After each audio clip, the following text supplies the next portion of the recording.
Counting से पहले TMC की गुंडागर्दी, बीजेपी नेताओं पर चली गोलियां। टीएमसी की गुंडागर्दी का एक और सबूत सामने आया है, जिसके बाद तहलका मचा हुआ है, क्योंकि टीएमसी के गुंडे ने धमकाया, गोलियां चलाई और वही आतंक मचाने की कोशिश की जो हर चुनाव और रिजल्ट के दौरान की जाती है। सबसे पहले ये वीडियो देखिए। ये सबूत है टीएमसी की गुंडागर्दी का। ये सबूत है ममता की उस बौखलाहट का जो हार की वजह से है। इसमें कैसे दो व्यक्ति बाइक से उतर खुलेआम गुंडागर्दी करते हैं, गोलियां चलाते हैं। अब इससे अंदाजा लगाया जा सकता है कि ममता राज में आखिर बंगाल कैसा है। नमस्कार, कैपिटल टीवी का खास शो कच्चा चिट्ठा देख रहे हैं आप। मैं हूं आपके साथ हर्ष भारद्वाज। कल रात नोआपाड़ा विधानसभा क्षेत्र में जो कुछ हुआ वो टीएमसी की सच्चाई को दिखाता है। करीब 12:05 पर बैरकपुर संगठनात्मक जिला परिषद के सचिव कुंदन सिंह के घर पर दो हथियारबंद अपराधी पहुंचे। इनका नाम आकाश चौधरी उर्फ गोलू और अमन चौधरी बताया जा रहा है। ये दोनों टीएमसी द्वारा संरक्षित बताए जाते हैं। वो मोटरसाइकिल पर सवार होकर आए और कुंदन सिंह को जान से मारने की कोशिश की गई। ये घटना काउंटिंग से ठीक पहले हुई, जब चुनाव के नतीजे आने वाले हैं। ये सिर्फ एक छोटी सी घटना नहीं, ये टीएमसी की घबराहट, हार के डर और सत्ता बचाने की कोशिशों को दिखाता है। टीएमसी अब पूरी तरह से बौखला चुकी है। हार का डर उनमें इतना घर कर गया है कि वो विपक्षी नेताओं को निशाना बना रहे हैं, यानी बीजेपी नेताओं को। बीजेपी के कार्यकर्ता और नेता लगातार टारगेट हो रहे हैं।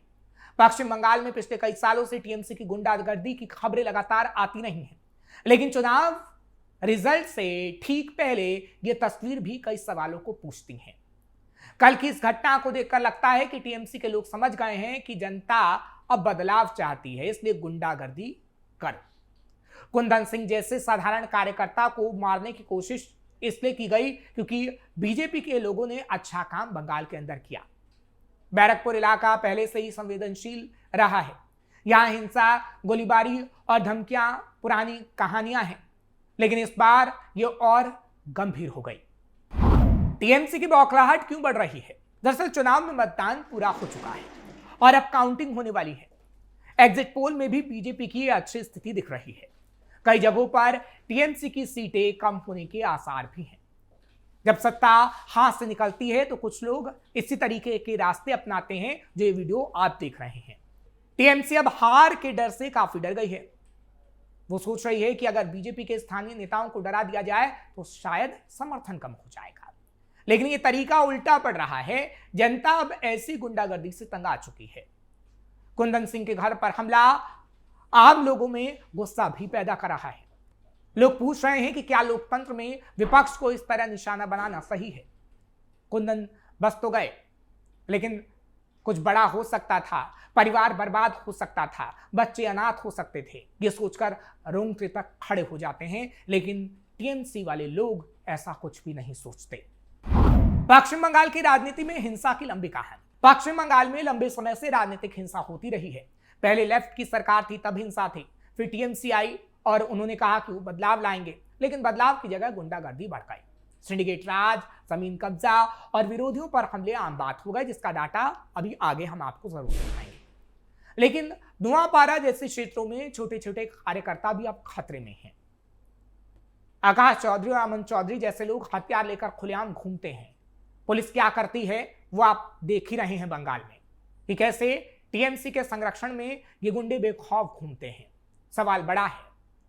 बैरकपुर संगठनात्मक जिला परिषद के सचिव होने के नाते कुंदन सिंह का काम लोगों को पसंद आ रहा था, लेकिन ये टीएमसी वाले लोग उसे मारने की कोशिश कर रहे थे। जनता विकास चाहती है, शांति चाहती है, नौकरियां चाहती है। बेरोजगारी से परेशान युवा चाहते हैं कि अब बदलाव हो, लेकिन टीएमसी बदलाव को नहीं होने देना चाहती। ऐसे ही गुंडागर्दी कायम रखना चाहती है। चुनाव में मतदान के दौरान कई जगह हिंसा हुई। फाल्टा जैसे इलाकों में रिपोलिंग के आदेश हुए। जगह जगह तनाव है। टीएमसी के नेता बीजेपी पर आरोप लगा रहे हैं, लेकिन खुद टीएमसी के लोग हमले कर रहे हैं। हार का डर इतना है कि वो काउंटिंग से पहले ही डर फैलाने की कोशिश कर रहे हैं। बीजेपी नेताओं को टारगेट किया जा रहा है, लेकिन अब ये नहीं होने वाला, क्योंकि अब आगे आने वाले समय में बीजेपी की सरकार बन सकती है। क्योंकि कल जब रिजल्ट सामने आएंगे तो कहीं ना कहीं टीएमसी की गुंडागर्दी नहीं चल पाएगी। फिलहाल नोआपाड़ा की घटना ने पूरे राज्य में इसे चर्चा का विषय जरूर बना दिया है। लोग सोशल मीडिया पर इसे जमकर शेयर भी कर रहे हैं।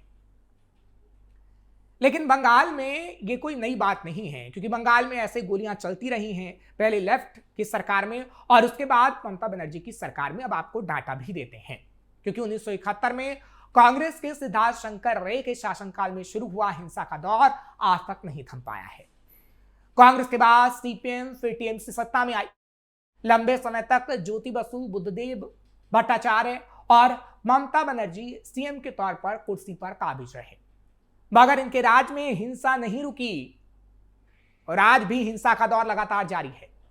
2011 में वाम दलों का किला ढहा, तभी उम्मीद जताई जा रही थी कि ममता बनर्जी इस रक्त रंजित गाथा पर पूर्ण विराम तो लगा देंगी, मगर ऐसा हो नहीं पाया।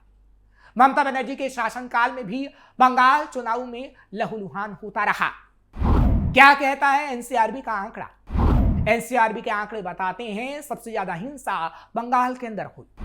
10 साल के शुरुआती ममता राज में 1150 लोग मारे गए, सबसे ज्यादा बीजेपी के लोग। चुनावी हिंसा बंगाल की संस्कृति बन गई। राजनीतिक हिंसा का दौर 70 के दशक में उभरा। वर्चस्व की लड़ाई में सीपीएम के कैडर्स ने वोटरों को धमकाना शुरू किया। अपने अपने इलाकों में पार्टी के लिए ज्यादा वोट जुटाने वाले कैडर पार्टी में बड़े ओहदों पर बैठाए गए। थाना और प्रशासन में उनका दखल बढ़ने लग गया। जिन कार्यकर्ताओं का कद बढ़ा वो खनन माफिया बन गए। उनका नियंत्रण बालू और कोयला खदानों पर होने लगा। इन कार्यकर्ताओं के बढ़ते कद ने बंगाल को राजनीतिक हिंसा के लिए प्रेरित किया। 2011 तक पहले कांग्रेस फिर टीएमसी माकपा से ये लड़ाई रहती रही। 2011 में तृणमूल कांग्रेस ने सत्ता पर कब्जा किया तो राजनीतिक तौर से बंगाल में परिवर्तन हुआ, मगर ग्राउंड पर दबंगई और माइनिंग माफिया वाला नेटवर्क ऐसे ही रहा। जब दूसरी बार ममता बनर्जी सरकार में लौटी तब एक परिवर्तन और हुआ। वामपंथी दलों के दबंग नेता और माफिया 5 साल में तृणमूल कांग्रेस का हिस्सा बन चुके थे, जिन्होंने गुंडागर्दी नहीं छोड़ी। पहले वाम दलों में की और फिर ममता सरकार में। राजनीति की मजबूरी है कि ऐसे लोगों को सत्ता दंडित नहीं कर सकती। ममता सरकार में भी यही हुआ और टीएमसी के गुंडों का आतंक आज तक देखने को मिलता है। राजनीति संभावनाओं का खेल है। अभी बीजेपी पश्चिम बंगाल में जिस तरीके से संघर्ष कर रही है वो 1996-98 की याद दिलाती है। उस दौर में वामपंथी दलों के खिलाफ ममता बनर्जी भी इसी तरह संघर्ष कर रही थी। अब लग रहा है कि सत्ता बदल जाए। चुनावी हिंसा जो लगातार होती रही, माफिया नेटवर्क लगातार जो बढ़ता रहा, अगर बीजेपी आई तो शायद वो खत्म हो जाए, क्योंकि बीजेपी एक उदाहरण सेट कर सकती है और शाह इस बात को कह भी चुके हैं। सुप्रीम कोर्ट में हिंसा को लेकर दी गई थी याचिका। हालांकि पश्चिम बंगाल में चुनाव के दौरान हिंसा और अधिकारियों के साथ दुर्व्यवहार के आरोपों को लेकर सुप्रीम कोर्ट में एक जनहित याचिका भी दायर की गई थी। याचिका में केंद्र सरकार और राज्य सरकार को निर्देश देने की मांग की गई थी कि चुनाव प्रक्रिया के दौरान कानून व्यवस्था बनाए रखी जाए और तो और सरकारी न्यायिक अधिकारियों की सुरक्षा सुनिश्चित की जाए, ये भी याचिका में कहा गया था। राज्य में कई सालों से चुनाव के समय धमकियां, डर का माहौल, हिंसा देखने को मिलती है, इसलिए याचिका डाली गई थी और कहा गया था कि अच्छे तरीके से चुनाव करवाया जाए। याचिकाकर्ता ने सुप्रीम कोर्ट से मांग की थी कि केंद्र सरकार सुरक्षा बलों को तैनात करे और बंगाल के अंदर ऐसा ही हुआ कि सुरक्षा बलों ने जो अहम भूमिका निभाई है, जिस तरीके से टीएमसी की गुंडागर्दी देखने को मिली थी, उस पर लगाम लगी। और अब आगे आने वाले समय में सरकार अगर बीजेपी की बनती है तो क्या ये पूरी तरीके से लगाम लग पाएगी, ये तो देखने वाली बात होगी। लेकिन सुप्रीम कोर्ट में जब याचिका गई तब भी हमने देखा कि किस तरीके से उसमें चुनावी हिंसा का जिक्र किया गया और बताया कि कैसे बंगाल के अंदर कांग्रेस को या फिर वाम दल या फिर ममता की सरकार, उसमें लोगों को मारा गया है। बीजेपी नेताओं की चुन चुनकर हत्या की जाती रही, कार्यकर्ताओं को पीटा गया। चुनावी मौसम में यह तस्वीर देखने को मिली, लेकिन रिजल्ट से पहले भी यही तस्वीर देखने को अब मिल रही है, जो कि कई बड़े सवाल उठाती है। क्योंकि जो सबूत दिए गए हैं वो अर्जुन सिंह की तरफ से दिए गए हैं, जो बीजेपी के लीडर हैं। बाकायदा प्रेस कॉन्फ्रेंस करके ये वीडियो जारी की गई। लेकिन अब आगे आने वाले दिनों में बंगाल में क्या होता है, इस पर सबकी नजरें हैं, क्योंकि कल रिजल्ट का दिन है। कल अगर सत्ता में परिवर्तन हुआ तो क्या ये गुंडागर्दी रुक जाएगी, यही बड़ा सवाल है। क्योंकि अब तक तो ये तस्वीरें बंगाल से आती रही हैं और रिजल्ट के पहले जो तस्वीर आई वो हमने आपको दिखाई, जिससे टीएमसी की गुंडागर्दी का कच्चा चिट्ठा एक बार फिर खुला। आपको ये खबर कैसी लगी कमेंट सेक्शन में जरूर बताएं। खबर को लाइक शेयर करें, कैपिटल टीवी को सब्सक्राइब करना मत भूलिएगा।